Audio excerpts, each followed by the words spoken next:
Vénérable Maître Yakim Yaramed, Mbok Ikum, Ia Namba, bonjour. Bonjour. Nous remercions le Seigneur d'être encore auprès de vous en ce jour avec un nouveau questionnaire.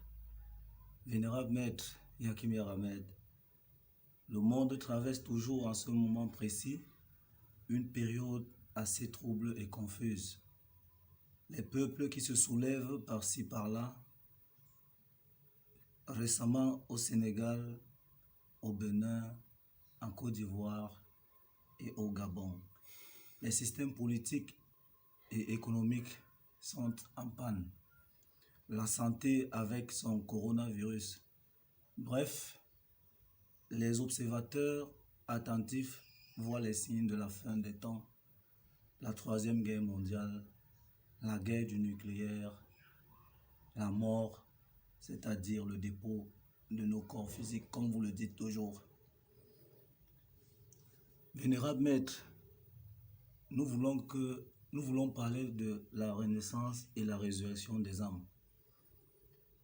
Quand on parle de la renaissance des âmes, comment elle va se passer dans le corps, et la résurrection des âmes, comment elle va aussi se passer? Bon, je peux prendre la parole? Bien sûr, Vénérable Maître. Ok. Oh. Qu'en est-il d'une naissance? Qu'en est-il d'une naissance? Alors, la naissance d'un corps se fait par, comment je vais dire, la conjonction de deux personnes qui deviennent parents et qui vont donner un enfant sur le plan physique, c'est pas ça? Et maintenant, pour la renaissance des âmes, il faut la conjonction de l'âme primordiale, de l'âme primordiale en elle-même pour qu'il y ait renaissance des âmes. Donc ça veut dire que l'âme primordiale, qui est l'âme universelle, elle a deux côtés. Il y a le côté universel humain et le côté universel divin. Il faut la fusion de ces deux parties pour pouvoir, afin qu'il y ait renaissance encore des âmes dans le monde. Alors, cette fusion doit reproduire nouvellement les énergies. Doit reproduire nouvellement les énergies qu'on appelle renouvellement. Renouvellement des mondes, renouvellement des âmes. Vous voyez? Donc, il faut la fusion. La fusion commence d'abord par l'âme primordiale, la partie mâle et la partie femelle. Quand vous allez, je vous rappelle souvent ça, quand vous allez dans votre... que ce soit parce que la Bible est intitulée de la Torah et de la Torah des Juifs, c'est là où viennent tous les écrits, c'est pour cela qu'on appelle le judéo-christianisme. Tu vois un peu, vous voyez un peu. Donc, là-dedans, à la Genèse, on vous parle de l'homme primordial.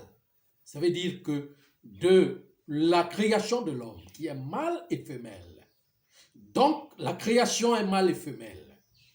Dans le mâle et la femelle, comme l'eau, quand on dit toujours que l'eau, à partir de l'eau, que toutes les matières ont été créées, dans l'eau il y a le feu. Il y a la fusion de l'eau et du feu. Nouvellement, pour renouveler l'énergie, renouveler le souffle, parce que la renaissance se fait par le grand souffle. La terminaison, c'est le grand souffle. Vous voyez, l'esprit, c'est le souffle de vie. Vous comprenez un peu ce que je dis? L'esprit lui-même, la naissance, la fusion entre la partie de l'âme humaine et la partie de l'âme divine va donner la troisième forme, forme de la création, qui est même celle qui anime toute chose au départ. C'est ça qu'on appelle le souffle. Donc, les deux fusionnent encore pour pouvoir redonner ce qu'on appelle l'esprit. Et la goutte est, comment je vais dire, l'esprit de Dieu est tellement vaste et qui comporte les gouttes, auxquelles chacun de nous représente une goutte. Et chaque goutte est appelée l'enfant. C'est ça qu'on dit, la renaissance de l'enfant. Quand on commence par dire l'enfant Christ, ça veut dire que quoi? La renaissance de l'enfant, donc du renouvellement de la goutte de l'esprit renouvelé dans le monde, en toutes les créatures. Vous comprenez un peu? C'est pour cela que je vous ai parlé de ces étapes de l'initiation. Donc, les étapes de l'initiation que la nature doit nous soumettre par des événements que vous voyez aujourd'hui. Vous avez parlé des soulèvements dans les pays et autres comme par exemple ce chaos que nous avons aujourd'hui au Sénégal. Vous voyez un peu. Donc, partout dans le monde entier, c'est comme ça, c'est cette énergie qui compile, qui soulève. Mais il n'y a pas encore travail conscient dans les âmes. Vous voyez un peu. C'est pour cela qu'on dit, dans comment je vais dire, dans la formation du bébé, dans le corps d'une mère, vous voyez un peu, le 3e mois, le bébé est la première formation du fœtus dans le corps. Et il n'y a pas encore conscience de la matière première de la personnalité de la mère guidant avec le cordon de la mère lié avec l'enfant dans le corps. Donc c'est après le 3e mois que l'enfant, dans la personnalité de la mère qui anime le corps de l'enfant, parce que l'âme n'est pas encore là, qui anime le corps de l'enfant dans le corps, commence déjà à former maintenant, comment je vais dire, les parties de l'enfance. C'est pour cela qu'on dit que quand on commence, à partir de 3 mois, l'échographie ne peut pas mentionner le sexe de l'enfant correctement, ne peut pas mentionner comment l'enfant est formé dans le ventre ou bien sa position, où il sera comment. Mais c'est après les 3 mois, donc, que commence maintenant la formation génétique du corps, avec les membres totalement dans le corps, qu'on peut identifier l'enfant. Donc, c'est aussi cette forme qui se passe même dans les âmes. Vous voyez? Donc, quand on entre dans l'initiation planétaire qu'on a commencé depuis 2020, qui commence des événements pour la renaissance de l'humanité encore tout entière, il faut déjà que les âmes humaines, la renouvelation des âmes, est ce sujet de 3 mois qui est compilé par les 3 ans et demi qui fait la première montagne d'initiation. C'est après la première montagne d'initiation que des âmes commencent à stimuler dans le corps des humains pour pouvoir reprendre une autre direction. Et de cela, ça marche avec l'âme cosmique, de l'âme universelle à l'âme cosmique. L'âme universelle doit faire réagir l'âme cosmique, donc bouleverser l'âme cosmique qui représente les globes sur le plan physique et sur le plan même éthérique, parce que ça commence sur le plan éthérique. Donc, ça doit toucher pour bouleverser. Et de cela, c'est pour cela qu'on dit, de cela, l'enfant doit commencer à bouger dans le ventre de la mère. Pour commencer, parce que l'enfant commence à prendre des formes. C'est la même chose pour les âmes.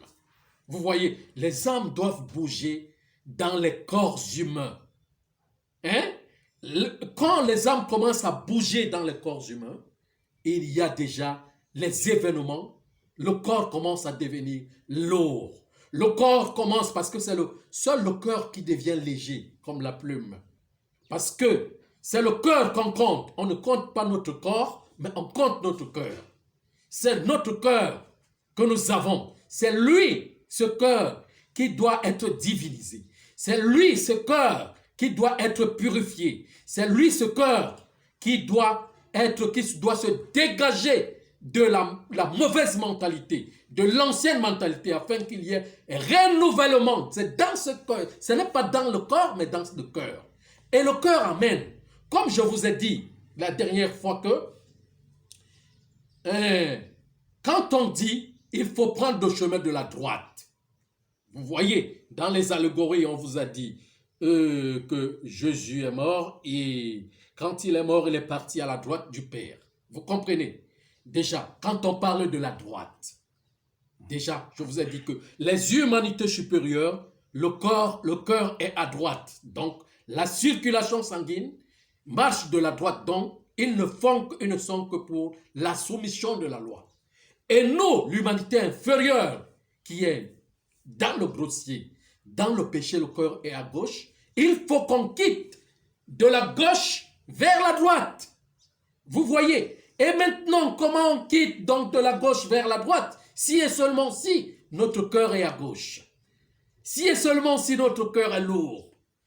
Il faut que ce cœur devienne léger. Vous voyez un peu ce que je suis en train de vous dire. Mais comment le cœur doit-il devenir léger? Il faut un autre enseignement. C'est pour cela que je vais demander à cet ami ces passages qui indiquent, c'est dans votre Bible que ça indique, que quand le moment arrive, il y a l'enseignement des humains et il y a un autre enseignement pour la résurrection des âmes. Les deux ne se mélangent pas. Vous voyez, l'enseignement expérimental humain amène vers le grossier, vers l'égocentrisme, vers le péché. Mais l'enseignement divin est combiné avec le cœur à droite.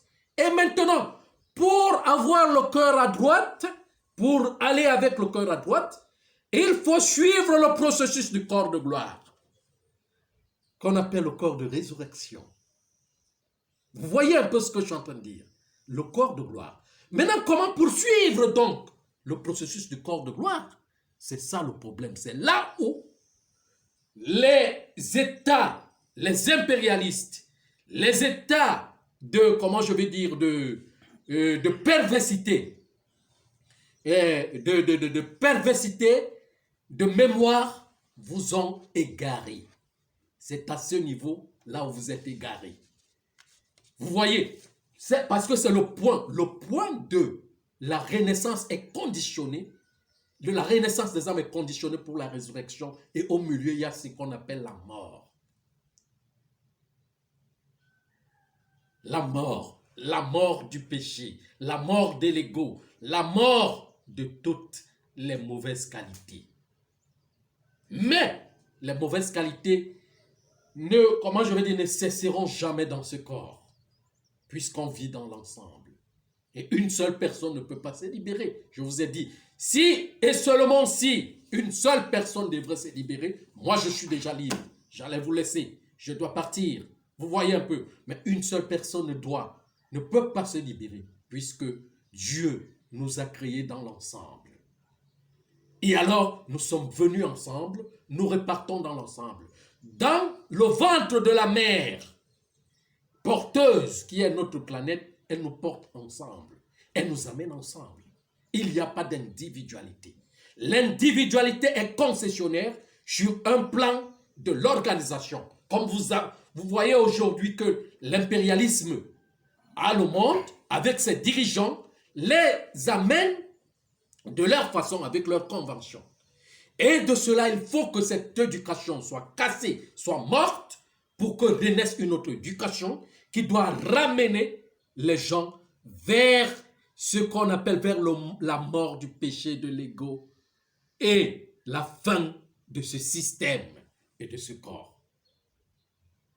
Vous comprenez? Pour prendre le corps de la résurrection, nous allons tous passer les étapes que vous reniez d'une manière ou d'une autre. Mais j'ai entendu que quelque part, que quelqu'un dire que la Torah dit que quelque part, que quand, ou je ne sais pas quel verset, parce que moi je ne lis pas la Torah, mais que quand la mort venait vers Moïse, Moïse a demandé à la mort de repartir. Hein? À la mort de repartir. Quand la mort venait vers Moïse, Moïse a demandé à celui qui a porté cette mort de lui dire qui il est parmi les hommes pour amener la mort vers lui. Et maintenant, la question que moi je pose, parce que il y a un système, parce que je ne sais pas comment combiner ces choses ou bien comment les expliquer. Parce qu'on a tendance de nous amener toujours dans l'existence d'Israël physique. Mais cet Israël physique qui, comment je vais dire, dans un état qui cherche encore, parce que moi je ne sais pas que, je ne connais pas que sur le plan divin, les Israélites cherchent encore. Ce n'est pas des chercheurs, c'est des gens qui trouvent, qui ont déjà trouvé parce qu'ils sont dans le plan divin. Mais quand on cherche Dieu, parce que tout le monde est à la recherche de Dieu, hein? Dans le judaïsme, ils sont à la recherche du Messie, du Meshiach. Vous voyez un peu, c'est ça, non? Ça veut dire qu'ils ne connaissent pas. Quand on est à la recherche de quelque chose, ça veut dire qu'on ne le connaît pas. Est-ce qu'on devrait chercher Dieu ayant le souffle de vie? Dieu a animé le souffle en nous. Et Dieu est en toutes choses. Clairement, comment on peut l'identifier pour l'arrêter? En tout. Mais la recherche, là, c'est de l'ignorance. Mais trouver Dieu, c'est le retrouver dans toutes les créatures. Ça veut dire que ce que tu ne veux pas qu'on te fasse, l'amour que tu veux te maintenir, la vie que tu veux te donner à toi, il faut lui donner cette présence, cette activité d'amour aux autres personnes. Et voyant que ces autres personnes sont comme nous, parce que nous vivons du même souffle. Nous vivons du même souffle de vie, nous vivons du même esprit, nous vivons de la même âme. Nous ne sommes pas séparés, nous sommes divisés par, comment je vais dire, par ce que les impérialistes ont instauré pour mieux gouverner, mais nous ne sommes pas séparés par la même âme. Et alors, voir Dieu dans la séparation ou d'individualité est l'inexistence dans la mémoire humaine, sur le plan divin, dans cette recherche. Mais on doit le voir sur le plan universel, ça veut dire en toute chose, de tout dans le tout. Hein? Même nos ennemis, même nos adversaires sont toujours ceux qui nous amènent vers le chemin, hein? Par des épreuves, à base de ces épreuves. Vous voyez, hein? Tout dans le cheminement dans la Bible et autres, la Torah et autres, tout le cheminement des patriarches a été toujours par la traversée du désert, la sécheresse, le manque, hein? Les difficultés. Mais c'est ça qu'on refuse, c'est ça qu'on renie aujourd'hui, hein? L'inconfort. Hein? Alors il faut d'abord la mort de ce mental que cette éducation nous a instauré, l'éducation occidentale nous a instauré. Il faut casser ce mental, il faut être cohérent. Il faut être cohérent. Aujourd'hui, hier, j'entendais par exemple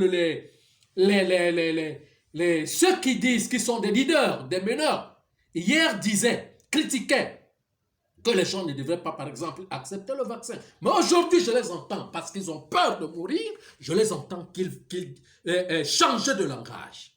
Pourquoi? Parce que ça veut dire que le cœur n'a pas encore, il n'y a pas encore ce qu'on appelle la foi. Il n'y a pas encore ce qu'on appelle l'existence de Dieu. Il est où Dieu? Montre-le-moi. Hein? Il est où Dieu?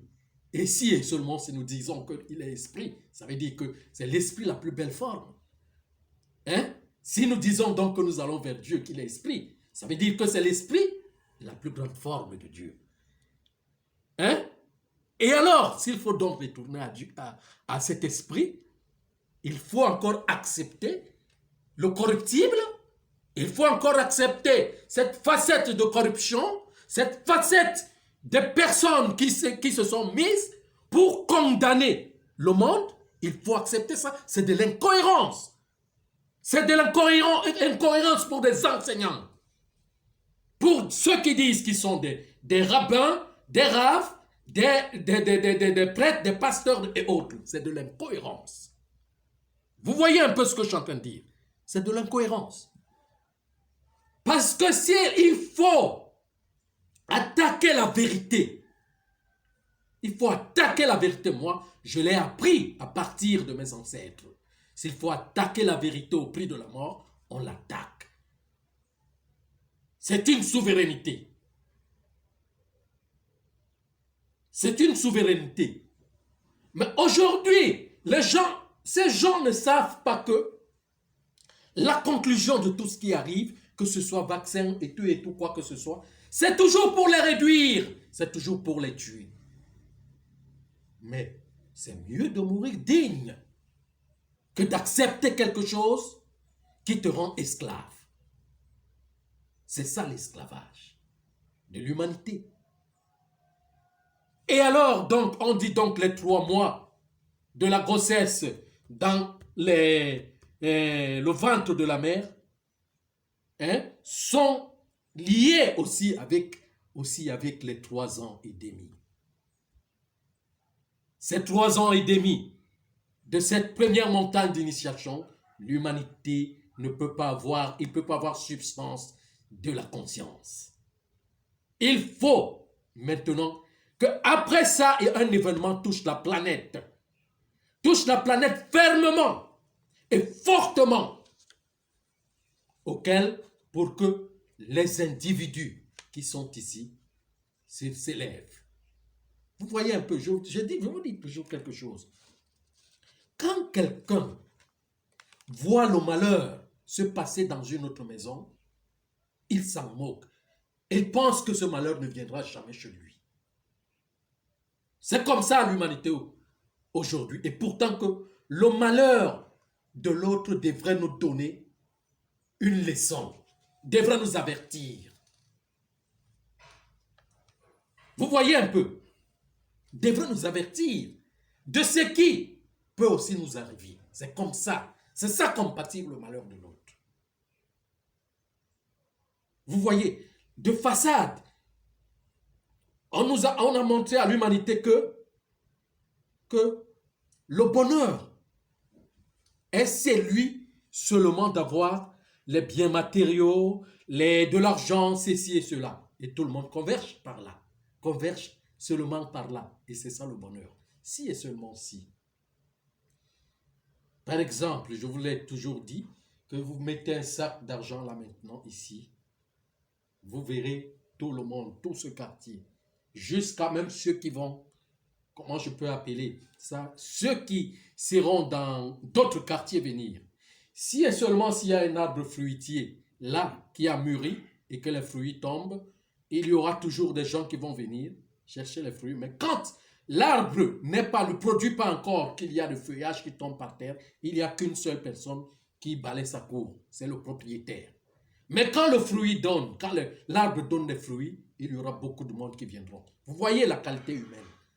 Vous voyez la mentalité. C'est comme ça. L'humanité n'aime pas la difficulté. L'humanité n'aime pas la difficulté. L'humanité n'a pas la patience. L'humanité n'accepte pas ce qui doit construire. Ce qui doit construire, parce que la construction commence par la difficulté. C'est pour cela qu'aujourd'hui, vous voyez, les Noirs, surtout les Africains, ils sont esclaves des Blancs. Pourquoi? Parce que ils veulent des sentiers battus. Ça veut dire que les Blancs, eux, ils ont travaillé, ils ont mis des industries et autres. Bon, malgré que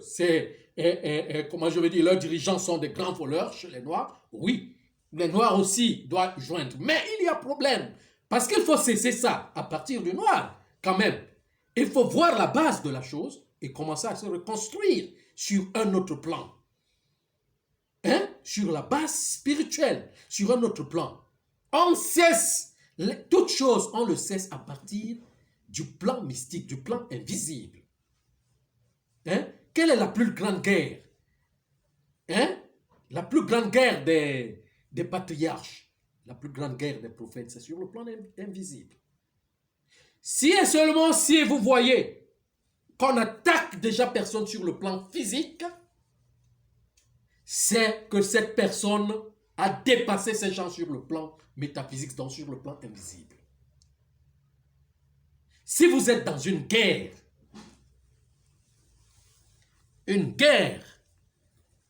spirituelle, et qu'on vous attaque sur le plan physique, c'est que vous avez dépassé ces gens sur le plan invisible.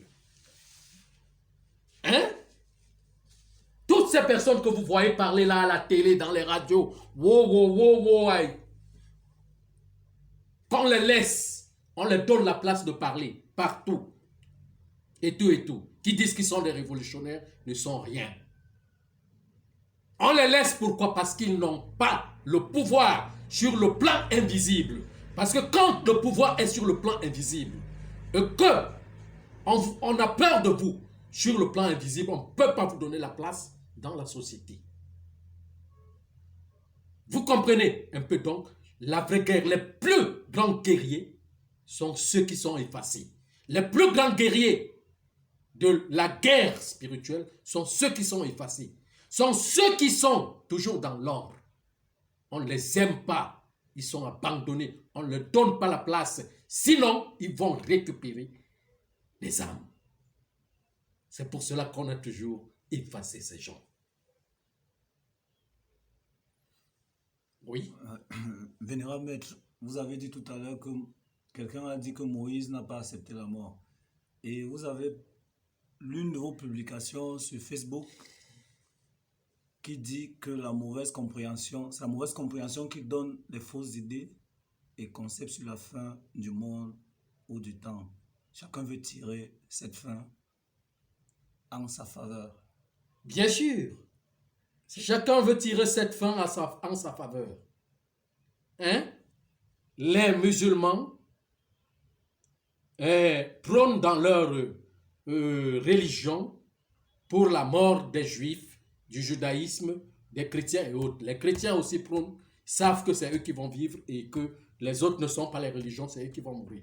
C'est eux qui vont partir en enfer, ce qu'ils appellent enfer.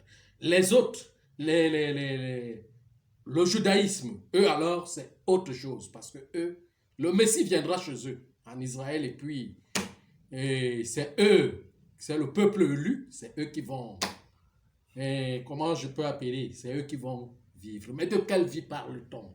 Donc ça veut dire que si on n'est pas dans ce corps, la vie cesse d'exister, ça veut dire que Dieu n'existe pas.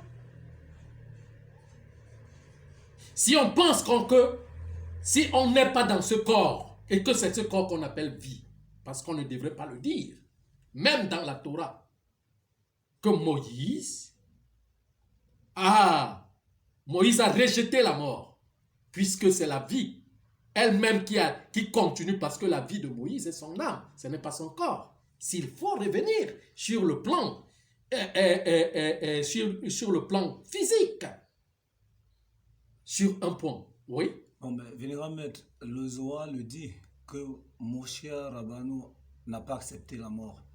C'est eux qui ont ajouté ou bien c'est un code? Non, le problème est que c'est un code. Vous savez, il y a une chose, je vous ai toujours dit que si et seulement si il n'y a pas équilibre donc de tous les 2 millénaires, le Sauveur ne revient pas dans le monde. Hein? Le Sauveur, je dis bien, le Sauveur, donc les âmes supérieures, accompagnés par l'aîné de la création, ne viennent pas dans le monde, la création mourra. Et dans le terme, donc ce n'est pas dans le terme physique, où on dit que Moïse n'a pas accepté la mort. Ça veut dire que Moïse, étant l'aîné de la famille du Sauveur, n'accepte pas que la création meure. Puisque si la création meurt, si et seulement si on échoue le travail, après chaque 2 millénaires, on échoue ce travail, la création reviendra comme elle a été il y a des milliards d'années. Toutes les âmes repartiront à là et ça recommencera à zéro. Je vous ai expliqué ça. C'est de cette mort qu'on parle. Donc cette création ne mourra pas. C'est pour cela qu'il y a des intercales auxquels il y a équilibre où on doit remettre les choses en ordre. L'ordre cosmique. Et ça doit commencer par le plan inférieur. Vous voyez, donc c'est beaucoup plus profond. C'est beaucoup plus profond. Ce n'est pas la mort de Moïse sur le corps, mais c'est son âme qui ne mourra jamais. C'est des âmes qui ne mourront jamais. Vous comprenez ce que je suis en train de dire? Donc c'est ça. Oui. Vénérable maître, parlant justement de la mort, vous dites quelque part, je cite, les personnes qui n'acceptent pas la mort sont les personnes très dangereuses, car ils ne sont pas prêts d'accepter une partie de Dieu. Pourquoi la religion a-t-elle apporté la polémique sur la mort et pourtant il y a une vie qui continue quelque part? La religion, c'est les impérialistes qui ont créé des religions et c'est eux qui ont apporté cette polémique à ce niveau. Il faut comprendre parce que je vous ai expliqué ici maintenant que les âmes ne meurent pas. Donc, le travail du Sauveur, c'est pour protéger la création afin que les âmes ne meurent jamais. Parce que dans l'âme, il y a toujours immortalité. Si les âmes meurent, ou même une seule âme meurt, la création reviendra il y a des milliards d'années et puis ça recommencera. Pour arriver encore à ce niveau, il faut des milliards d'années. Je vous l'ai expliqué. Hein? Maintenant, il y a un processus. Même ceux qui, comment je vais dire, un processus à la fin de chaque temps, à la fin de chaque ère, à la fin